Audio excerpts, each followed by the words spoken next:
আমাদের এই travel shooters চ্যানেলের সঙ্গে যারা যুক্ত তাদের যদি কোনো কাউকে প্রশ্ন করা হয় স্পেস ওয়াক কী, তারা একেবারে সঠিকভাবেই বলে দেবেন। আরেকবার বলে দেওয়া, স্পেস ওয়াক হচ্ছে বিভিন্ন রকম মেনটেন্যান্সের কাজ থাকে আন্তর্জাতিক মহাকাশ স্টেশনের বাইরে। যেরকম কয়েকদিন আগেই সোলার প্যানেল চেঞ্জ হলো, এরকমই বিভিন্ন রকম কাজ করে থাকেন মহাকাশচারীরা। তো আজকের এই ভিডিও অবশ্যই 4K রেজুলেশনে আলট্রা হাই ডেফিনেশনে আপনারা দেখতে পাচ্ছেন আন্তর্জাতিক মহাকাশ স্টেশনের বাইরের এক দৃশ্য, যেখানে আন্তর্জাতিক মহাকাশ স্টেশন থেকে বেরিয়ে দুই মহাকাশচারী স্পেস ওয়াক করছিলেন। নাসার দুই মহাকাশচারী কিন্তু এই প্রথম আন্তর্জাতিক মহাকাশ স্টেশনের সোলার প্যানেলগুলো চেঞ্জ করেছেন। মানে এই যে আন্তর্জাতিক মহাকাশ স্টেশন যেদিন থেকে জন্ম নিয়েছে তারপর থেকে এই প্রথম সোলার প্যানেল চেঞ্জ হয়েছে। আর সেই সময় ঘটেছিল এই ঘটনা। দেখুন, একটা ব্যাগ, এই ব্যাগটা বাঁদিকে দেখতে পেলেন নিচের দিকে পড়ে যাচ্ছে পৃথিবীর দিকে, এবং লাইভের সময়ও অনেকে প্রশ্ন করেছিল যে ওটা অ্যাক্সিডেন্টালি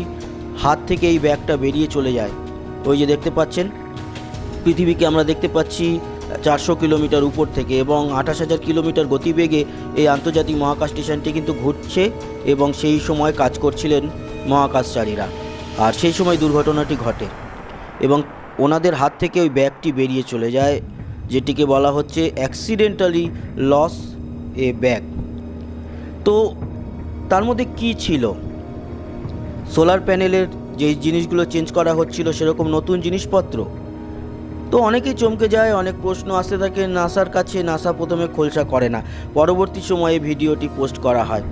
পোস্ট করে নাসা জানিয়েছে যে আসলে ওই ব্যাগের মধ্যে ছিল বর্জ্য মানে আমাদের যে মানে সকালবেলায় আমরা যে প্রকৃতির ডাকে সাড়া দিয়ে যে বর্জ্য ত্যাগ করি, সেই বর্জ্য নয়। এটা হচ্ছে বলা যেতে পারে মহাকাশ বর্জ্য ছিল। হচ্ছে সোলার প্যানেল যে চেঞ্জ হয়েছে, সেই সোলার প্যানেলের নিচে থাকা পুরনো কিছু ব্যাটারিজ, যে ব্যাটারিজগুলো চার্জ হতো সোলার প্যানেলের দ্বারা এবং মহাকাশ স্টেশনকে চালনা করা হতো, সেই টোটাল ব্যাটারিজ তো আর ওইটুকু ব্যাগের মধ্যে ছিল না। একটা পার্টের ব্যাটারি ছিল, যা দিয়ে হয়তো 8-10টা কম্পিউটার চলতো। তো সেই সোলার প্যানেল চেঞ্জ হয়েছে, তার সাথে ব্যাটারিও চেঞ্জ হয়েছে। সোলার প্যানেল এবং এই ব্যাটারি যেগুলো, সেগুলোকে কিন্তু ব্যাগে ভরে ছুঁড়ে ফেলা হয়েছে পৃথিবীর দিকে, এবং পৃথিবীর অ্যাটমসফিয়ারে এ যখন প্রবেশ করবে, প্রবেশ করার পরেই সে জ্বলে যাবে।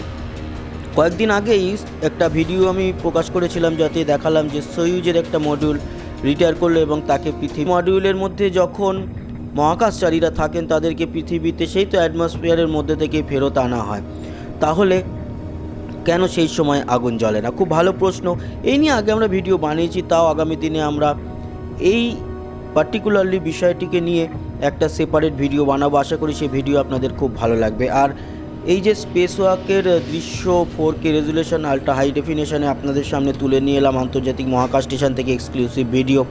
এটা কেমন লাগলো আপনারা জানাতে ভুলবেন না। ভিডিওটা খুব বেশি বড় করব না, আসলে একটা কনফিউশন ছিল অনেক জায়গাতেই। এই ভিডিওটা প্রকাশ পেয়েছে যে বলা হচ্ছিল অ্যাক্সিডেন্টালি লস এ ব্যাগ, মানে একটা দুর্ঘটনাবশত একটি মাল ভর্তি ব্যাগকে হাত থেকে পড়ে গেছে পৃথিবীর দিকে, এরকম বলা হচ্ছিল। কিন্তু নাসার তরফ থেকে জানানো হয়েছে যে না, এটি দুর্ঘটনাজনিত ব্যাপার নয়, সেটিকে সজ্ঞানেই পৃথিবীর অ্যাটমসফিয়ারের দিকে ছুঁড়ে ফেলা হয়েছে, এবং তার মধ্যে সেই সময় ছিল হচ্ছে গিয়ে ব্যাটারিজ, বর্জ্য ব্যাটারিজ, মানে ব্যাটারি যার কর্মক্ষমতা শেষ হয়ে গেছে, আর কোনো দিনও লাগবে না, সেই জায়গাতে নতুন ব্যাটারি জায়গা করে নিয়েছে। কারণ এই জিনিসগুলোকে আলটিমেটলি পৃথিবীতে ফিরত আনার কোনো দরকারও নেই, আর যে মহাকাশ স্টেশনের ভিতর রেখে দেওয়ারও কোনো প্রয়োজন নেই। তার কারণ এই সমস্ত ফালতু জিনিস, ফালতু নয়, একটা সময় সেটা তো কর্মক্ষম ছিল, এখন তো আজকের ডেটে সেটা ফালতু হয়ে গেছে।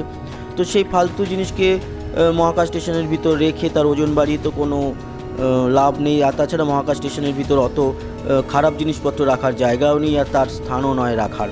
তার জন্য প্রকৃতি যে নিয়ম তৈরি করে দিয়েছে আমাদের মানুষকে, সেই নিয়ম